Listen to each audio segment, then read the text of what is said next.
Hey, what's up, psychos? Welcome to another episode of Take Your Pills, Psychopath, the comedy podcast that exploits mental illness for personal profit. Trademark. I'm your host, John F. O'Donnell, J. Fod. We are getting back to our roots, you guys. We are talking about mental health. We are using comedy once again to destigmatize mental illness. I know I've been preoccupied with politics for quite some time now. I know I got obsessed with the politics surrounding the pandemic, the World Economic Forum, the Great Reset, all of that shit. Still important. However, a lot of people, including myself, are dealing with mental health issues. I want to get back to it. I want to get back to our roots. I want to talk about that. So I'm excited for this revamp, and I'm so excited for our wonderful guest today who's been kind enough to come on to share her story, the one and only Lizzy Cassidy. Hey, Lizzy. Hi, John. Thanks for having me. For sure. I'm so psyched. I'm so appreciative for you to be here. How you doing? I'm good. How's your week going? My week is going pretty standard, I would say. Just doing stand-up and trying to not be crazy. Yeah, dude, I can resonate with that 100%. Did you have some spots this week? Yeah, most nights this week, just like, regular bar show, standard fare. Nice. You guys, psychos, Lizzy is a really, really great stand-up. She's not a Lindsay. She's totally a Lizzy. Yeah. I feel like if you were a Lindsay. That's a different girl. That's a totally different If girl. I was a Lindsay, I wouldn't be mentally ill. No, but you'd be boring. I'd be so boring, but I would be married and happy. You'd be married and unhappy. No, I think I'd think I was happy. Well, I guess if you think you're happy, I guess that does make you happy adjacent. Happy adjacent. Yeah. But anyway, what I was going to say is Lizzy is an awesome stand-up. I love your stand-up. I love how, I love your stage presence. I love your material, how personal it is. And I also love how tight your act is. There's no bullshit. Thank you so much. There's no meandering. That is so nice of you to say because I work really hard on that. Yeah, it's very tight. Make sure there's a punchline every almost too often, like every 3 or 4 seconds, because I get nervous if there isn't. Yeah, you start to feel that anxiety. Yeah. So maybe that is one reason because you suffer from anxiety. Oh, yeah. Big time. So maybe you've actually been able to translate that debilitating anxiety into a tight stand-up routine. Yeah, I think being funny in general helps with anxiety because if you can, make people laugh, it's, that's something to do with your brain other than let it think about all the things that it's not supposed to think about. If you're even just in a conversation just trying to be funny, it's a good thing to fixate on instead of all of the things that could be going wrong. Yeah, and it feels good to make people laugh. Yeah, definitely. It's instant dopamine or serotonin or whatever one of those things. Yeah, whatever. It's like a socially acceptable way to get some sort of brain chemistry fix. Definitely. Yeah, totally. So yeah, I appreciate your stand-up, especially in our alt comedy scene, for lack of a better word. Your shit is tight, which is great. Yeah. So you had a good week. I wanted to know if we could just jump in. I didn't ask you ahead of time. If there's anything you don't feel comfortable talking about. I mean, no. Yeah, and me either, dude. I admit to horrible, horrible things on stage in front of strangers and also people who know and love me. So, whatever. Whatever. People who know and hate me. And that's even more fun. Yeah, I am a total open book as well. I don't give a F. If there's something I don't want to talk about, I'll just lie. Yeah, I have no problem with that. That's fine. Yeah, you're a known liar, right? I am a known liar. I love to lie. Yeah. But not about things that are important. Yeah. I'll never pretend to like someone I don't like or lie to fuck somebody over. But I will lie if I think it's funny or if I think it doesn't matter and it would make my life easier. Or to make people feel better. If I go on a few dates with someone and I just don't like them, I'm going to lie. I'm going to be I'm so mentally ill. I can't date right now, even though I'm fine and they just suck. I think lying is a tool that we should utilize more as a society. So you guys, Lizzy lies for the forces of good. Most of the time, or because it's funny. Yeah. So Lizzy's going to be very vulnerable with us, but she may lie here and there if the funniness outweighs the necessity of the honesty. Yeah. Yeah. That's fair. Okay, so I got some questions and stuff like that. Okay. Wow, I love this preparation.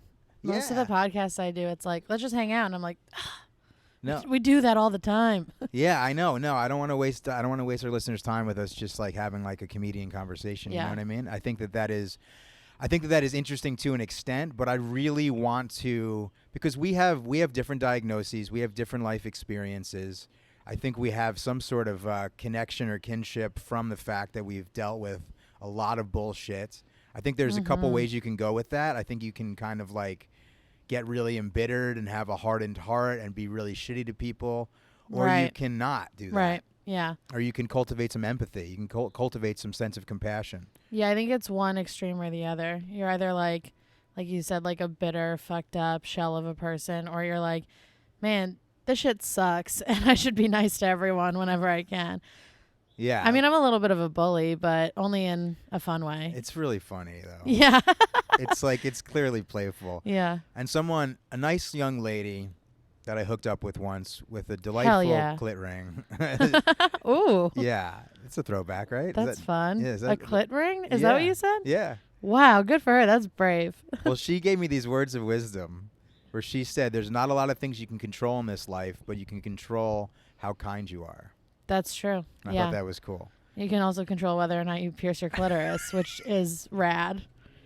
When I tell that anecdote, I wonder if I should include the clit ring. It paints the picture. You know, I know who this person is now. Not literally, but I get her. She's a hero. Yeah, good for her. She's from New Orleans. Yeah, that checks out. Does that track? Yeah, that makes sense to me. Does that track? So can we jump in? Can you tell us some of your story? Like when you first started. Okay, first of all, you guys, I didn't even say this episode is about Lizzy talking about drug and alcohol addiction, and also being in the psych ward. Hell yeah, dude. Love it there. We're going to compare some psych ward notes. It's going to be dope. Place. Yeah. That should be my credit. Like, you may have seen this next comedian in Mount Sinai psych ward or whichever one. Yeah.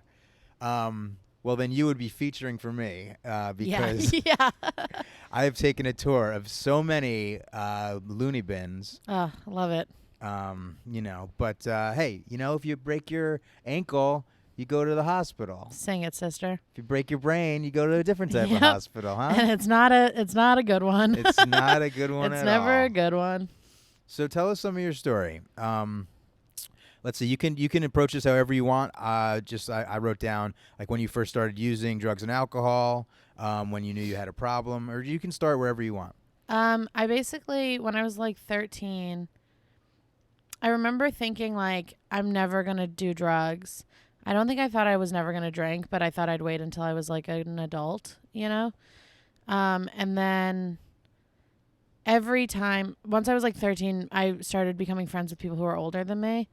And every time anyone offered me anything, I was like, yeah, definitely. I want to do that. Like, it wasn't something that I thought about beforehand. I wasn't like, I want to be someone who smokes weed, And then I think that was probably the first drug. Yeah, that was the first, like, quote unquote drug I ever did.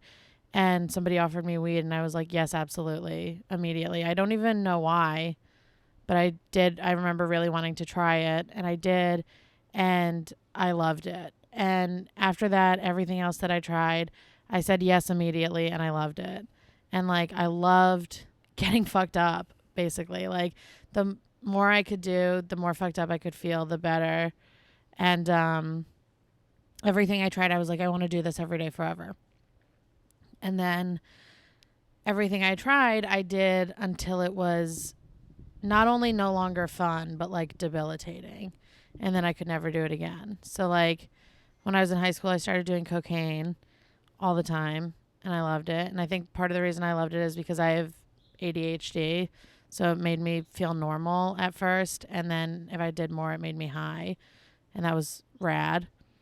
And then it started to just not be fun. It started to make me feel, like, anxious and angry, and then when I wasn't doing it, I felt like really sick and irritable. And so then, you know, like with everything else I did, I tried to power through and that didn't work. And then I had to stop.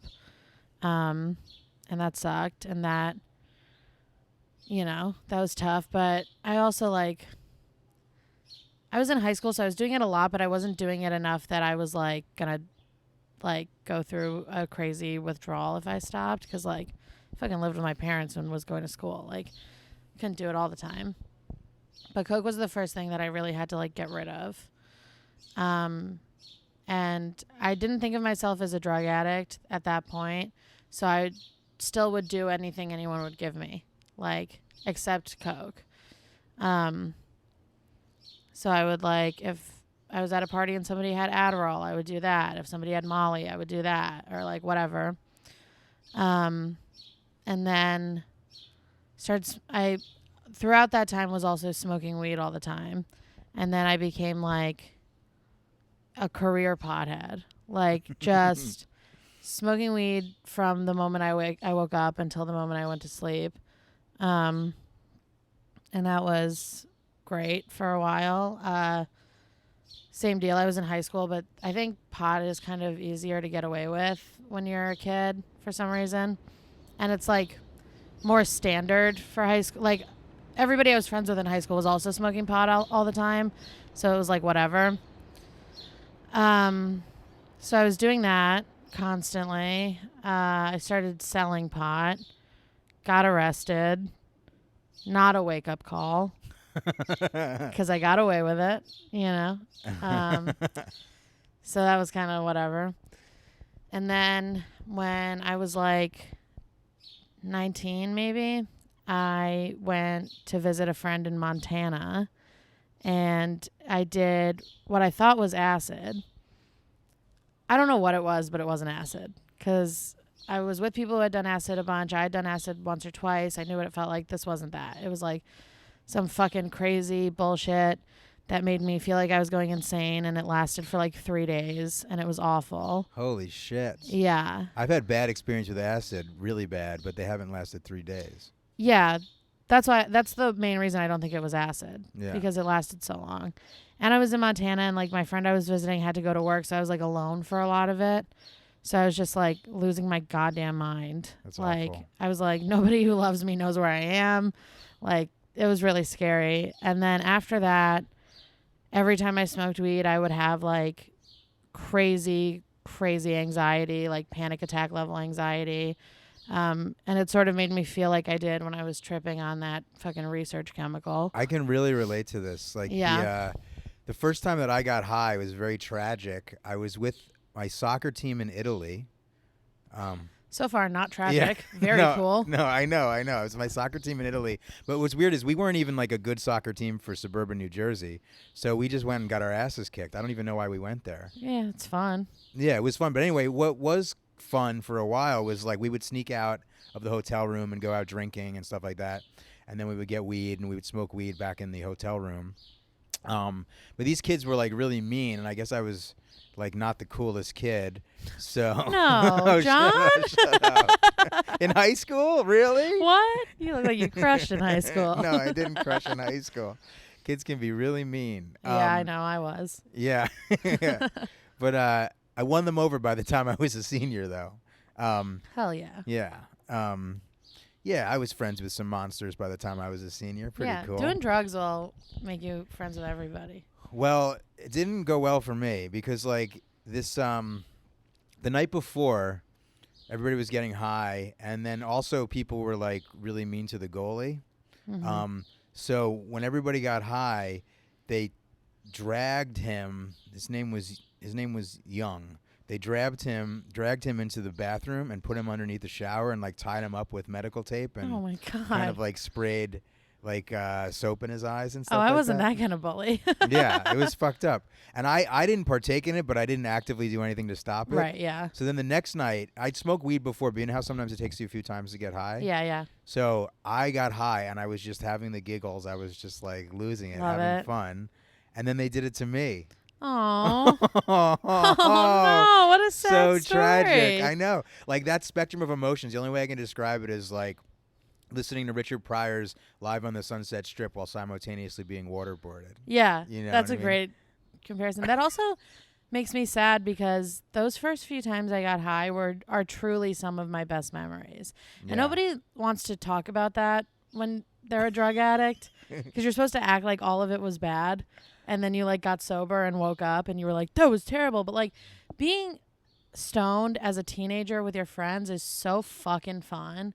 Like I remember feeling like I was in a video game. We would call it video gaming because like at the same time we'd all feel like we were in a fucking video game, like driving down suburban roads and then you see a cop car and you're like, oh my God, this is crazy. We're doing something bad.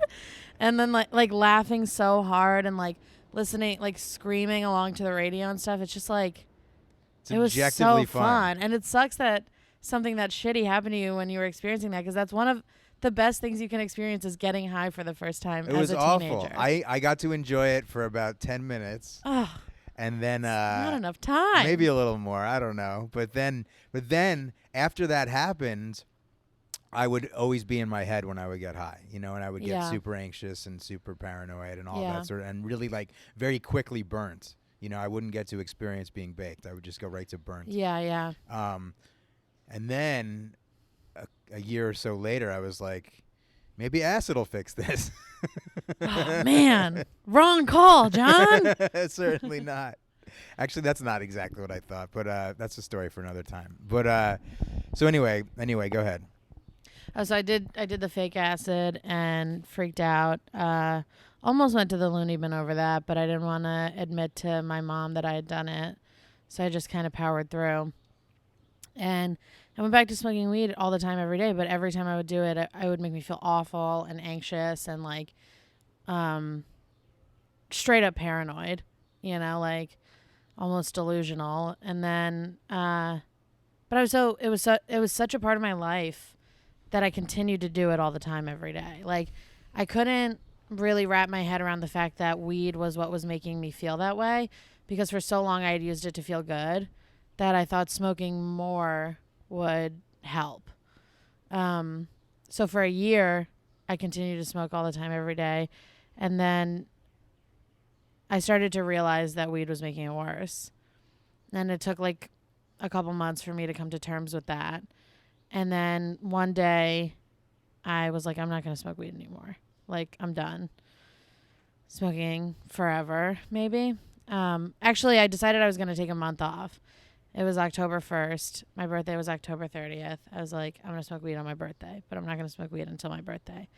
And then on October 1st, I was so nervous about I was in college at the time, and I went to college in New York.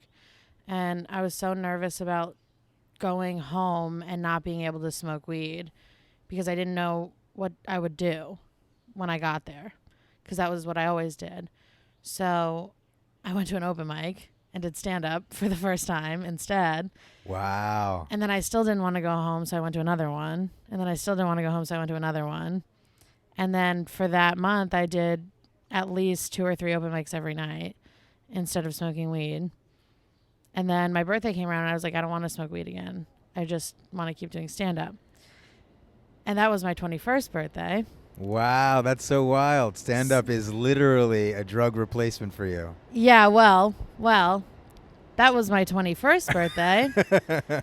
So that meant that I could drink while I did stand-up. Oh, shit. And here comes the alcoholism, baby. Because at that point, I had gone to an outpatient program when I stopped doing cocaine. Not like rehab, but like a thing for troubled teens, But everybody in there is a drug addict, so it might as well be. But they don't want to call it that because, your parents don't want to have a kid in rehab. So I already kind of identified as a drug addict, but I thought alcohol was different. Because even in like programs, you're like either an alcoholic or a drug addict or both, but they separate them. So I thought I could drink as much as I wanted as long as I didn't do drugs, and that would be fine. It wasn't. Lizzy. It wasn't. I immediately started drinking just all the time, and it was something people really liked about me. Like, I was like dating guys at the time who like loved that I could like handle my liquor and that I loved drinking as much as they did. And like I made a lot of friends through drinking. Like all of my first friends in stand up were drinking buddies, you know?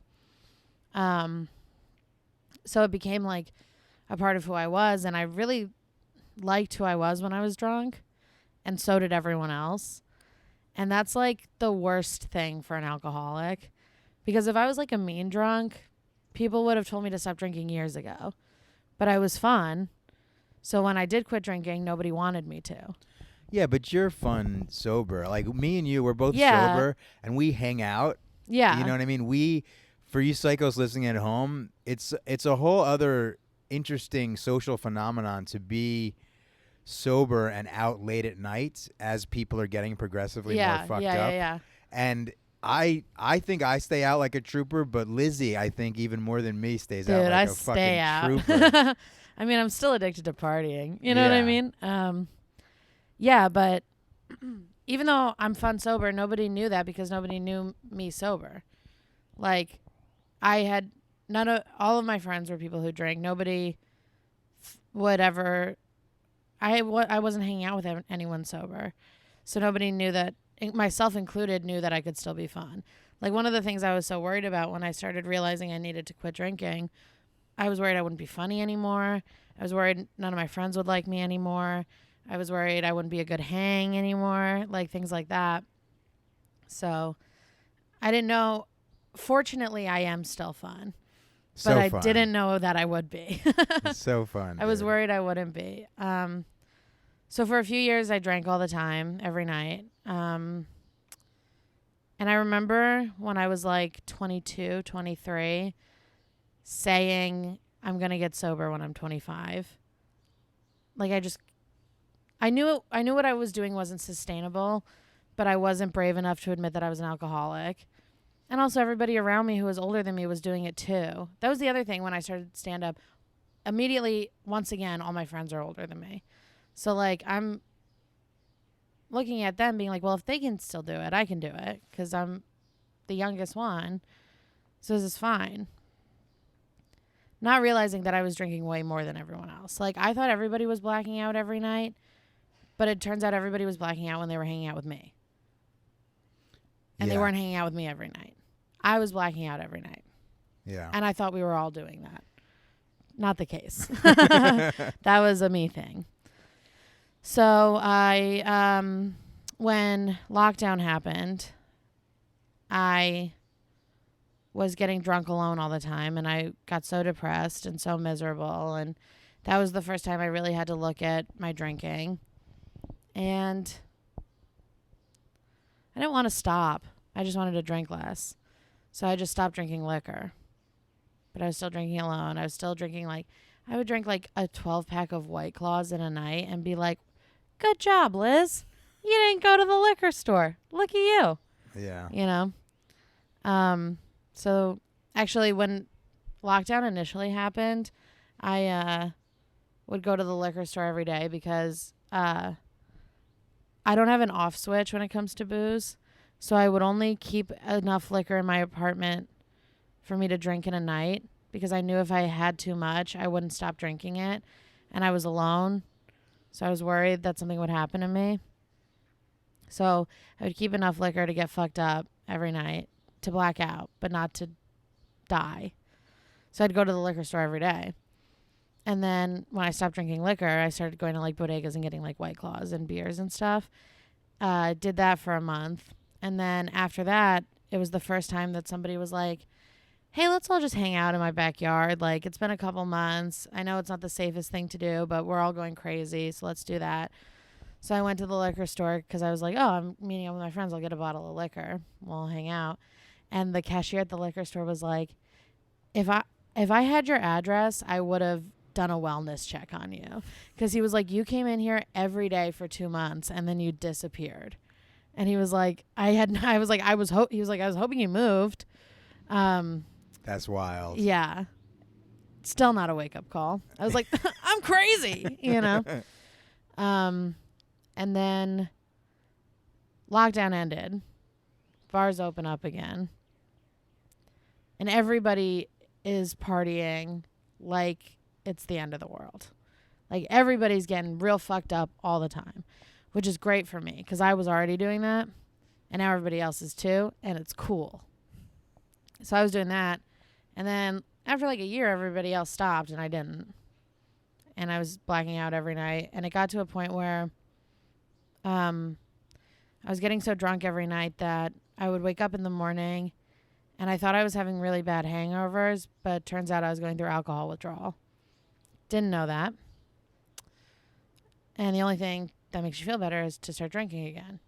So I would start drinking earlier and earlier and earlier in the day. And I would show up to shows or shows my friends were on or bars or whatever, seemingly sober. But because I was so fucked up when I woke up, like from going through withdrawal, I had 4 or 5 drinks just to get back to zero. Like just to get back to like me being normal. Nobody knew that. And I wasn't telling anybody that. And then I would drink until I got drunk again, and then the cycle would start over. And I was like bringing my own booze in a flask into bars, and like, because not to save money, but because nobody was drinking as much as I was, and I started getting embarrassed, and I didn't want people to know that I needed to drink more than they did. So I would be drinking in the bathroom of bars, like, and then I'd come out of the bathroom and be like, do you guys all want to do shots? Yeah. And then like, because nobody wants to do like 8 or 9 shots, but I did. So I'd do like 4 with my friends and then like 5 in the bathroom alone. So it's interesting. It's like I remember meeting you when you were still drinking. Yeah, sorry about that. There's no reason to say that you're sorry. I mean, we I had. know, but now it feels humiliating when people, I don't know, knew me when I was but that listen like, to what I was gonna like say. that level of fucked up. Yeah, but honestly, you and I I'd be sober. You'd be drunk, I guess, but it wasn't overtly obvious. Dude, hammered. I don't remember these things you're telling me about. Like, that's fine. I would be shit-faced, but nobody ever knew. Yeah. But we would have nice conversations about stuff. Yeah, you know? yeah, I'm sure. I was a very pleasant drunk. Yes. The only thing that you would do, and it's not even that bad, is sometimes you would repeat yourself. Yeah. You know? Well, what I would really do is I would go home and like weep. That was my big, the bad thing I did when I was drunk. And for a while I was in a relationship, so he would have to deal with it. And so that's the only, like, he's the only person I like apologize to. I didn't do AA, I didn't make amends, but I did apologize to him because I was like, dude, I was a fucking nightmare those nights. Because I could really hold it together in front of other people because I wanted everyone to really like me. But then behind closed doors, I was like a fucking emotional nightmare because I have a whole slew of other mental health issues that I was trying to like suppress with alcohol. And sometimes it heightens them instead. So that was a thing. And then I started trying to drink less on my own. And at this point, I still didn't know I was going through withdrawal. And if I drank like 6 beers, it still wasn't enough for me to stop feeling the symptoms of withdrawal. So I'd still be shaking. And I had like horrible, horrible insomnia, which is a side effect of withdrawal. And I didn't know that. And so I started having to black out to be able to sleep. And then there was a few nights in a row where I would have like a crazy number of drinks. Like I'd have like 6 or 7 doubles. So like that's like 12 or 14 drinks technically. Wow. And I still wouldn't be able to sleep. So I didn't sleep for like 3 or 4 days straight, maybe more. I don't really remember. And I started going like legit insane. Yeah, that'll make you go crazy. Like for me, I really have to monitor my sleep and make sure I'm getting enough sleep. That for me can really trigger a manic episode. Yeah, and I was pouring booze on top of that. Yeah. So I wasn't sleeping. I was drinking all the time, and I started hallucinating. Hey. I thought I had bed bugs because I saw bugs everywhere. And I had an exterminator come to my apartment, and a stranger was like, "There are no bugs." Oh my And I was like, oh, no. Oh, shit. That sucks. Oh, wow. Yeah, humiliating. So I called my therapist, and I was like, hey, I'm going to quit drinking today. And he was like, cool. Love that for you. Been thinking it. Didn't want to say it, you know. But he was like, but hold on. Stay near your phone. I'm going to call you back in 10 minutes. And I was like, that's weird. But I had called him out of the blue. I didn't have an appointment. So I was like, fair enough. So he hangs up and he calls me back. And he's like, I talked to your psychiatrist. And we both think that it's unsafe for you to stop drinking on your own. So he was like, got a couple options. You can try to get into an outpatient detox program, but they don't really do that for alcohol. You can go to detox, or like you can go to an emergency room and try to get admitted into a detox today, or you can keep drinking until a bed opens in a rehab facility that does detox. And for the first time in my life, the idea of continuing to drink was terrifying because I didn't know that you could die from alcohol withdrawal. Nobody ever told me that. And then somebody was telling me that, and I was like, I don't know how much I'm supposed to drink. Like, am I supposed to continue blacking out every night? If I have one drink, will that be enough to keep me alive? The whole idea of it was so scary to me. It's really scary. So I went to an emergency room, Mount Sinai, and during a fucking pandemic was like, hey, going crazy because I'm trying to quit drinking and I need help. And a doctor looked at me and was like, yeah, this is bad. You have to go to detox like today. But luckily there was a bed open, which almost never happens. What they wanted to do was send me home and have me go straight to the detox place, the detox floor at 6 a.m. when they open. Because that's, I guess, what people try to do to like get in. But I was like, well, me and the doctor were worried that if I went home for the night, I would have a seizure and die. So I was like, I can't do that. So they started treating me for alcohol withdrawal in the emergency room. And then somebody from detox came down and was like, we have a bed. So I got admitted at like 4 a.m. And I still thought that I didn't have to quit drinking. I was like, this is really bad. This is really, really bad. Wow. But I just won't let it get this bad again. Yeah. So that was also October 1st of a different year. So I was like, I'll drink on my birthday. Because that's what I'd done with weed. And I didn't want to smoke weed on my birthday. And then I didn't do it again. So I was like, maybe I won't want to drink on my birthday. And then I won't do it again. Wow. Turns out weed and alcohol, very different drugs. Oh, no. Really, really affect your brain differently. So. I was hoping you just did a whole bunch of mics again. Nope. Not that. So I took a month off of drinking. And it was like really, really, really hard. And then. This is when you got out of detox? Mm-hmm. And I didn't tell anyone that I'd gone because I knew that if I told people, I'd have to quit drinking forever. Because the idea of going to detox and not quitting is like, you're a fucking alcoholic. Like if I had told people that that was the case, there would have been like an intervention or something. And I knew I didn't want that. So I told everybody that I went to a mental hospital because I didn't sleep for a few days, which was partially true. And then, known liar, you know? And then my birthday rolled around and I was like, I'm so fucking excited to start drinking again. And I did. And then I woke up 3 days later and I didn't remember anything that had happened. I had a whole birthday party. I think like 60 people came. Don't remember it. Everybody else does. I went to a Halloween party with everybody I know. Don't remember it. Everybody else does. I went to another Halloween party at a comedy club. Don't remember it. Everybody else does. Wow. And I woke up the day after Halloween, having all of the symptoms of alcohol withdrawal again, like just as bad as they were before. Because I guess going on a 3-day bender is not enough to put you in a hospital for withdrawal. But if you have already gotten to that point in your life, you can feel it faster, and it makes it harder to come back from something like that. Didn't know that. So I had to go to the ER again.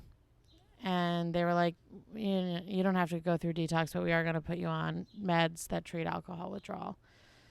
And then that was when I was like, there's no changing this relationship. I just have to quit drinking. And it took like a month for me to come to terms with that. I still thought maybe one day I'd start again.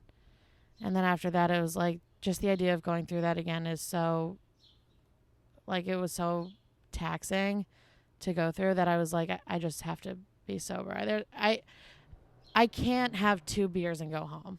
There's no, that world doesn't exist for me, you know? Yeah. So, it's also like, if I'm going to drink, I'm going to fucking drink. I'm not going to, I don't know the point of having 2 beers and going home. Like, so now I'm sober. Crushing it. Yeah. Yeah. What For was, now. Well, yeah. What do you say on stage? You say relapse is part of recovery. And I can't wait. Oh, Yep. come on, dude. Relapse is a part of recovery, and I can't wait, dude. Dude, the younger you are and how young you are to be able to potentially stay sober now is really going to serve you well for your career, you know? Yeah, I think so. What was the detox like? Well, the fun thing about alcohol withdrawal is they treat it with benzos. And benzos fucking rule, dude. That was like, when I was doing drugs in high school, if somebody got their hands on like Xanax or something like that, that was like, this is the best. Because I'm a person with every mental health issue I have, one of the main symptoms is anxiety. So of course I love benzos because they're used to treat anxiety. But if you take a little too much of it, you get this like euphoric feeling. And they treat alcohol withdrawal with benzos, and they have to give you kind of a lot of it. So I felt euphoric in detox. So I didn't realize how shitty it was because I was high. And like, I remember somebody saying to me, like, you're not here to get high. You're here to get better. And I was like, you're here to get better. I'm here to get high. Because I thought I was going to go back to drinking. So it sucked. Everybody who worked there was really mean. Oh, that's awful. Yeah. Burnt out? Yeah, Maybe. I don't know. They give you a survey at the end of it, like it's a fucking comedy club, and you have to fill out like those cards they put on tables on comedy clubs.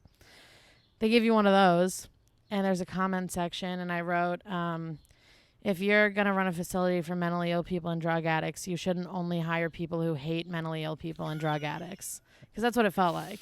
Like it felt like they all thought it was our fault, you know? Yeah. Yeah, I found when I'm in the hospital, it's been a real mixed bag. Some people who are just mean-spirited, and it's like, why are you working in healthcare? Why are you working in the space of mental health? Yeah. And then other people that are trying to make the best out of it and are doing a good job. Yeah, somebody said to me, like, when I was telling them about this after I got out, I was like, they were like, well, with COVID, like, these people are probably so exhausted and burnt out. And I was like, yeah, I'm sure that's true. Also, mentally ill people and drug addicts who have gotten to a point where they cannot get better on their own and need to go to a hospital are also fucking exhausted. Like, we also don't feel good. We're also unhappy, and we're also tired. And we're like, and when you're going through alcohol withdrawal or like heroin withdrawal or like any of the big ones, you're fucking sick. Like, I was sick. So like, take care of me.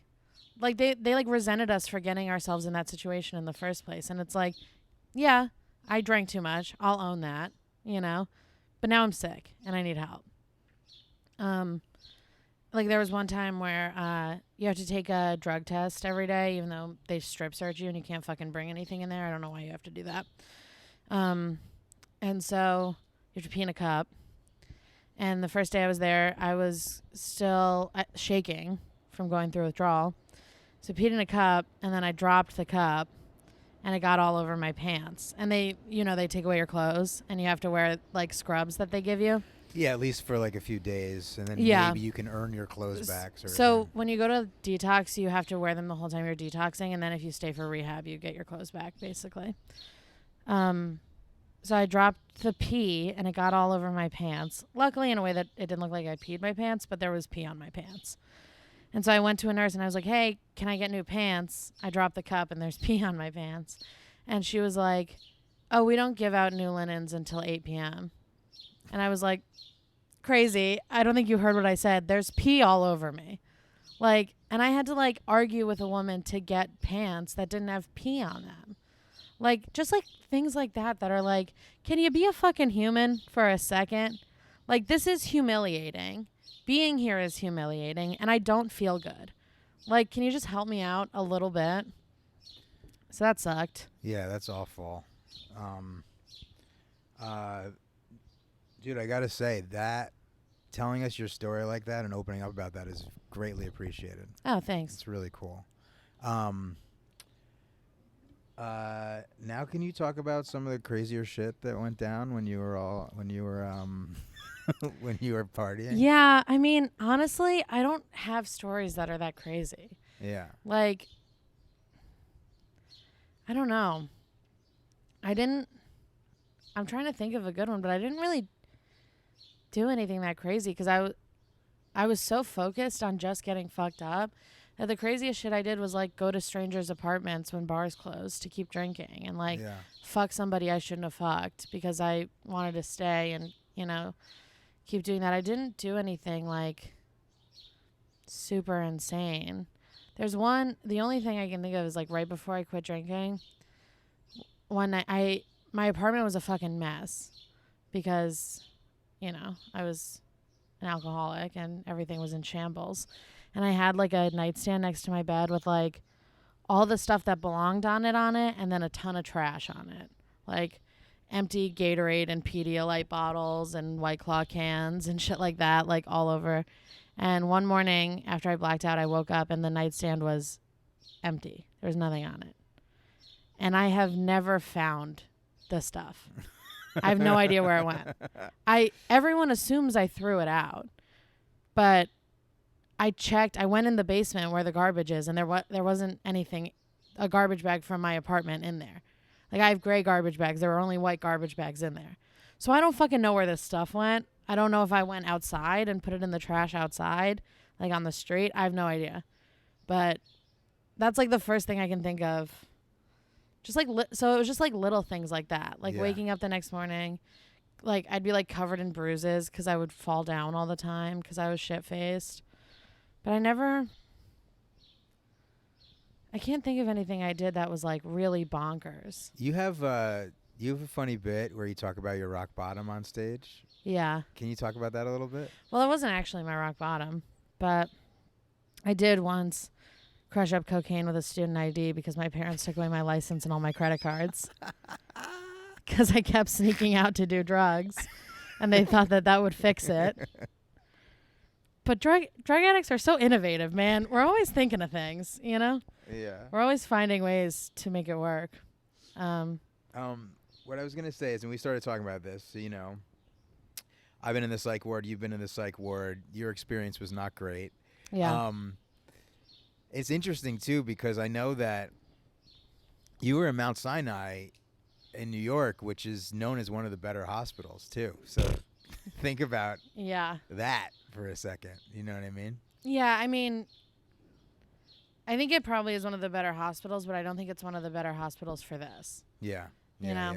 Like, it's one floor. It's men and women. The first night I was there, the first night you get your own room because of COVID, which is sick. Nice. Other than that, I had to share a room with 3 other people, 3 other women. Really? Yeah. That's a lot. Yeah, it's a lot. At Gracie Square, the psych ward that I was in, you did get your own room. Nope. Just the first night until your COVID test comes back. Yeah. You get your own room. And obviously the doors don't lock. That'd be crazy. Yeah. And I remember, and the floor is men and women. And when I got there was a man in scrubs, a patient, just like walking up and down the halls, like muttering to himself. And a nurse brought me into my room and I said, is there anything stopping other patients from coming in here while I'm asleep? And she said, well, it's not allowed. And I was like, so no. Yeah. So the answer is no. So that was scary. It is scary. But then they give you a fistful of benzos and you're like, I don't give a shit. Like, I was on such a high dose of Ativan that I felt like I couldn't talk. Like, I felt like my brain and my mouth weren't connected. but it felt so good that I was like, who needs to talk? You know, like I could just feel like this forever, which is hilarious. Yeah. Because obviously I'm a fucking drug addict, if that's what I was thinking. And the day I got out, I was still on them and I had a spot. And I did a joke that I've been doing for 4 years. And halfway through, I was like, I don't know how this goes. Have a good night, everybody. And I didn't care at all. Like, I was so high that I didn't give a shit. But then, That's crazy that they got you high in the psych ward to help you deal with alcohol withdrawal. Well, it also stops you from having seizures, so they have to. Yeah. There's like nothing else really that they can do that works. So I think if there was, they wouldn't. So now I'm on a medication. I've been sober for 7 months. I still take a medication every day that's used to treat alcohol withdrawal symptoms. That's like not a benzo. Doesn't make you feel fucked up at all. It helps with anxiety and it helps with insomnia and it helps with the shakes, but it doesn't get you fucked up at all, and I still take that every day. If you don't mind me asking, what medication is it? It's called gabapentin. It's actually for nerve pain, but alcohol withdrawal affects your nervous system. So they give you that, and it helps. Cool. So sober for 7 months, I wanted to know, like, what is it like for you as a relatively recent sober person, sort of these days, day to day for you? It's okay. It's boring. I love getting fucked up. I get why sober people are like, it's the best thing that ever happened to me. It changed my life. Everything's better now. I get that. My life is better now, but I'm not going to pretend like I feel as good every day as I did when I was getting fucked up. Nothing makes me feel better than alcohol makes me feel. Like, I was talking to my therapist about it, and he said that for normal, happy people, alcohol makes them sleepy because they're fine during the day. For not even severely, for mentally ill people, depressed people, anxious people, I also have PTSD. For people like me, alcohol makes you feel amazing. And that's because you're not getting that, like, whatever chemical imbalance you have. Alcohol can like replace that and make you feel euphoric and amazing and like every night is the best night of your life. So I'm not going to pretend like not getting that feeling is cool. Like, it sucks. Not getting that feeling sucks and is boring and it isn't fun. But I think I'm a better person and I'm better at stand-up, which is the most important thing to me. And my relationships are better. So it's overall better, but I don't think the day-to-day is better. You know what I mean? Yeah. I appreciate an honest assessment like that, not just like platitudes. Yeah, it fucking bugs me. Like, it bugs me when people are like, oh man, I got sober and I never felt better and everything's been great since. Like, I got sober and unearthed and like a crazy amount of mental illness I hadn't been dealing with and like regular fucking problems I hadn't been dealing with. Like I mentioned, like when I was drinking, my apartment was a mess because I didn't care because I was drunk all the time. And then I was going through withdrawal during the day, so I didn't have the energy to deal with it. So I got sober and I was like, I have to literally clean up after this person. Like this other person, this other me who was drunk all the time. I have to like fix all the shit she did. So I didn't feel like better right away. I felt worse. Like everything felt worse. Everything felt harder to deal with. And like I was talking to my therapist and my psychiatrist and they were both like, yeah, you totally have PTSD. And I was like, you guys weren't going to tell me? Like, yeah. They started talking about it like I already knew about it. And I was like, what the hell? Like, I didn't know I had that. I thought I was just like a cool person who'd been through a lot of trauma. Yeah, yeah. Is it some self-inflicted PTSD from drugs and alcohol? Or is I it mean, probably. People talk about that, and I'm sure that's part of it. But, like, you know, I got a whole slew of things that have happened to me. I've been sexually assaulted a bunch, so that's kind of the main one. And I had open heart surgery when I was 5, and I think I've recently realized that I also have some PTSD from that. Fair enough, you know. Yeah. What do you feel like in these 7 months now, like kind of tools you have in your bag that you think are helping you?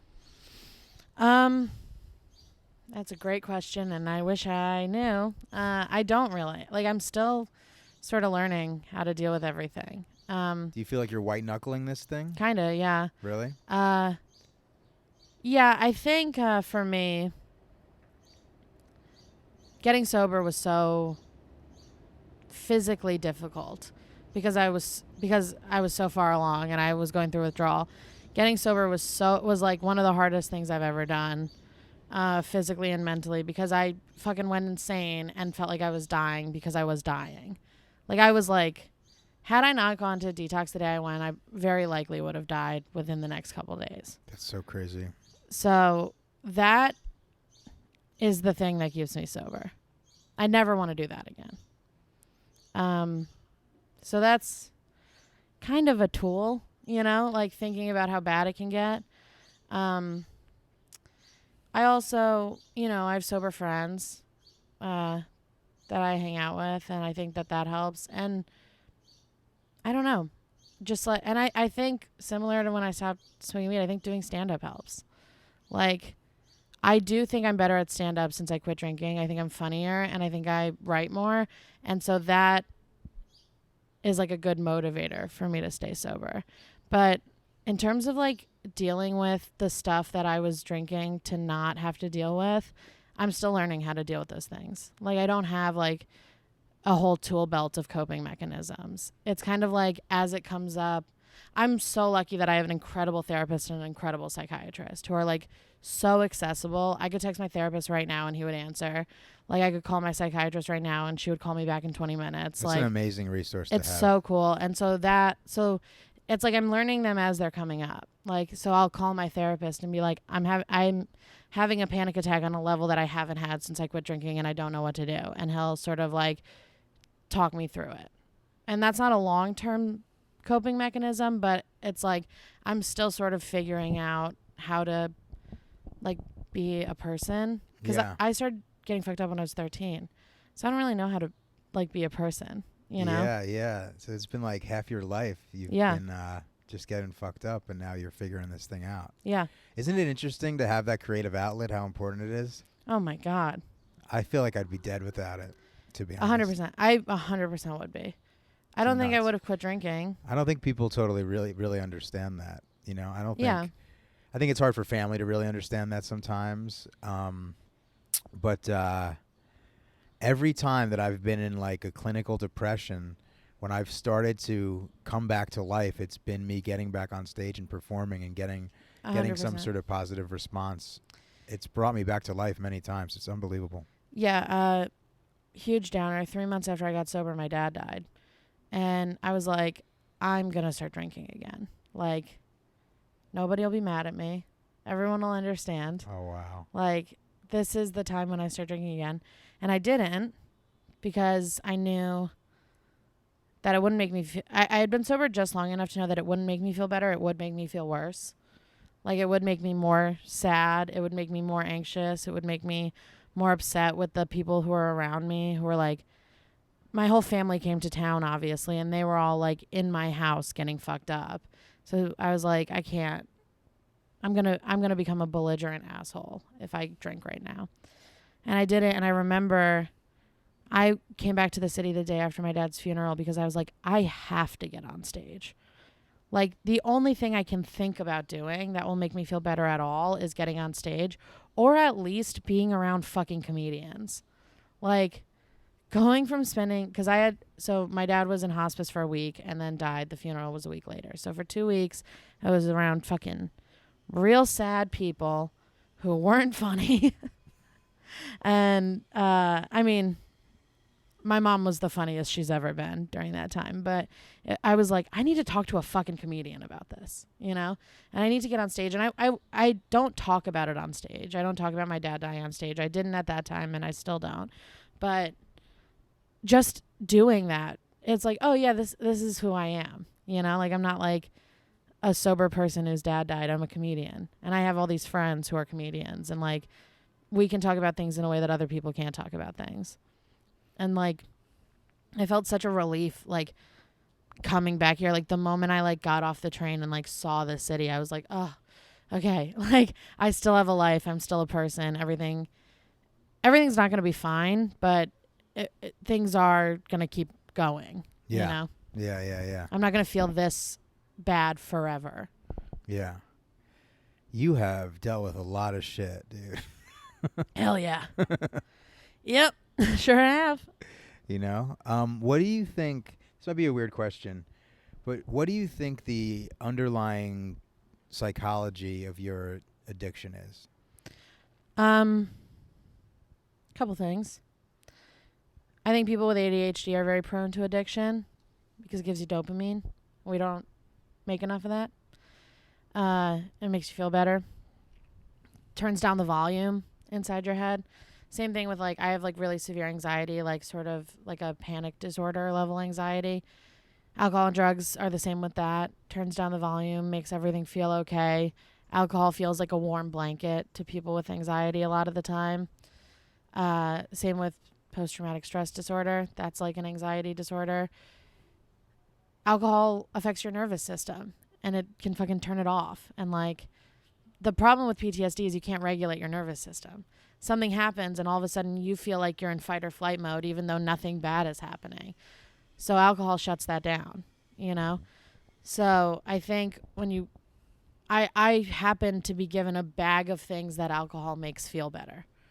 And it worked, you know? The only reason I started feeling more depressed and anxious from drinking was the time during the day when I wasn't drinking. That was awful, and that was the worst I've ever felt. But when I was drinking, I was oh, I feel like myself again. I feel fine. Everything's gonna be fine. I feel totally normal. So it's alcohol is so good at that, you know? Yeah. So I think that's, and then I just am an addict. Everything people talk about that addicts do or are that's what I'm like, now that I'm sober, I love quick and dirty gambling. I love, I love staying out till 4 a.m. because I hate, I want the most of everything all the time. I want to do the most of everything. I want to always be doing something that makes me feel good. Yeah. So I never want to be sitting in my apartment alone. I always need to be doing something to get a little dopamine or serotonin or whatever. No, I hear you. I like the staying out too. We are the two. Fun. We are the two sober late stayer outer people. Yeah. And I actually made it to a phase of the party I never make it to, and I don't think I want to make it to it again. It was the post bar apartment hangout where people are doing cocaine. Woof. Yeah. Oof. That wasn't even fun when I was doing cocaine, dude. It did not seem fun. It sucks. I was like, this is what this is? But the thing is, cocaine rules. Yeah, but so you don't realize how unfun it is because you feel great. I guess so, but the conversation was so just stilted. The worst, isn't it? I was like, okay, I'll partake in the conversation. I couldn't even figure out how to jump in. No. It was nonsense. Yeah, there's a tipping point where you're like, these people are loaded, and I can't. Yeah. I can't. So I'm glad I saw it once, but I do not need to see that phase of the party ever again. Yeah. We are coming up on an hour. Is there anything else that you want to talk about? Is there anything that you've been thinking about that you didn't get to express? I mean, you've been doing such an amazing job, and I really, really appreciate you opening up about this stuff. Yeah. It's really cool. This is no, our listeners are going to really appreciate getting to hear this honest perspective on this stuff. Well, I'm glad. I think people should talk about it more. I think so too. You know? I think it's crazy that the fucking DARE program exists and they don't tell you can die from not drinking. Nobody told me that. And I think that's crazy, and I think it's so dangerous. And I have friends now who drink like I used to, and they'll be at a bar one night and they'll be like, I'm not drinking tonight, and even though I'm the sober person, I'm the only person who's like, I think you should. If you're feeling any of these things, you should have a drink. Yeah. That's really intense and really scary and something that we should learn about. Yeah. Absolutely. I can't remember shit from the DARE program. Yeah. I mean, I remember immediately being like, this is a bunch of fucking bullshit. Yeah. Like, I don't know. I think everybody should do drugs a little bit. Like, not as much as I did and not as young as I did, but like, you know, whatever. Yeah, I think, well, I mean, our brains aren't fully formed until we're 24 or 25. Yeah, so they say. So they say. If we're going to accept that. Yeah. Maybe it's a good idea not to, you know, alter reality Yeah, before you have a sense of reality. Definitely being hyperbolic about it, but you know. Like, I wish personally that I got dealt a better hand with drugs and stuff like that. Like, Yeah. I think it's possible that my bipolar disorder may have remained dormant if I didn't do acid. Right. Like, that's possible. Right. You know what I mean? And then Yeah. that was something that for years I had to deal with, like that shame, you know, of like, oh my God, I did Yeah. this to myself. Of course. I broke my brain. Like, I ruined my life. Or I still whatever. feel that way. You know, like dealing with all the fallout of getting sober for me and how much it's made all my mental health issues worse. Obviously not getting sober, but getting fucked up for so long. I don't know who I'd be if I hadn't done that. I don't know how together I would be or how happy I would be or whatever. And I do feel a lot of that. Like, I blame myself a lot for that. And I feel a lot of that shame. But how fucking boring would we be? You know? Exactly. Like, that's the other side of it is like, I don't know, man. Exactly, dude. But I have like the coolest, funniest friends in the world, and I probably wouldn't have them if I had been a person who never fucked around with drugs and alcohol, because I probably would have just like gone to college and gotten a regular job and, you know. I mean, I agree. But what I will say is there is a way to let go of that self-loathing and shame, but it's totally an individual sort of path or journey to figure that out, you know? Like, Yeah. like you can forgive other people and have other people forgive you, but Yeah. the path to self-forgiveness is a trickier one. And I'm not going to Totally. say that I have any sort of like answers for you or anything like that, but it's worth cultivating that self-compassion. I also think a little bit of it is healthy. Like, I think, and maybe I'll change my mind about this in a few years, but I think as an addict, when you're in active addiction, it feels like the world is out to get you and you're doing everything you can. And like, you have to do drugs and drink because everyone else is wrong and everything else is wrong. And all these circumstances are what made you not feel good and have made your life bad, and it's not you. So you give yourself permission to keep doing all these things because you got dealt a shitty hand. I got dealt a shitty hand because all that horrible, fucked up, traumatic shit happened to me. So I get to do this now.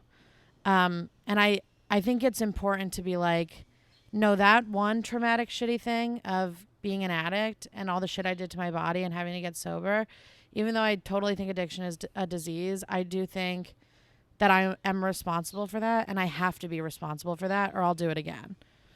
I think you can be responsible for it and hold that sense of responsibility without holding on to a sense of like, oh, this is my fault, or oh, this is like, or I'm ashamed of this sort of thing. Right, yeah. You know what I mean? Because I don't think that necessarily serves you in any way. I found that it hasn't served me. And I honestly found that part of the way that I healed that was being able to talk about it publicly. Right. You know? Also, doing acid and having something like that happen to you is very different than being an addict. Yeah. You know, like, Yeah. I don't think you need to take responsibility for that. I do think I need to take responsibility for the years of horrible shit that I put myself through. You know, like, they're two very different things. I think so, but I have experiences where because of me not being on top of my shit and taking care of my bipolar disorder, it has really affected and hurt other people. Right, And they've forgiven me, but my ability to figure out how to forgive myself has been a longer, rougher path. Yeah, of course. And I haven't completely done it, to be honest, you know. Yeah, me neither. obviously. And of course it's like that because you're always right there with yourself. You know, like, you can't... people who need to forgive you can take a break from you and come back when you're better and you're in a better place and be like, oh yeah, this is a person I love. Yeah. And yeah, they did something fucked up to me, but I still love them. But when you're always right there with yourself, you're also right there with the parts of yourself that you hate. And it's so much harder to be like, I guess I have to fucking love those parts too, you know? Yeah, it is. That's very well said. So if there's nothing else, this has been an awesome episode. Is there anything? Can you let people know where they can find you and stuff like that? Yeah. You can find my fucking mentally ill ass all over. Dude, our listeners are all about it, dude. My Instagram is Lizzy Cassidy, Lizzy with a Y at the end, and my Twitter is Lizaster, Lizzzaster, for obvious reasons. Lizaster, dude. I'm sober, but I'm still a disaster, baby. She's rocking it every day. Yeah, and I definitely suggest that you follow her on social media and check out her stand-up. She really is great. This has been another episode of Take Your Pills Psychopath. I appreciate you guys listening. Please spread the word and have a great day or night wherever you are. Goodbye.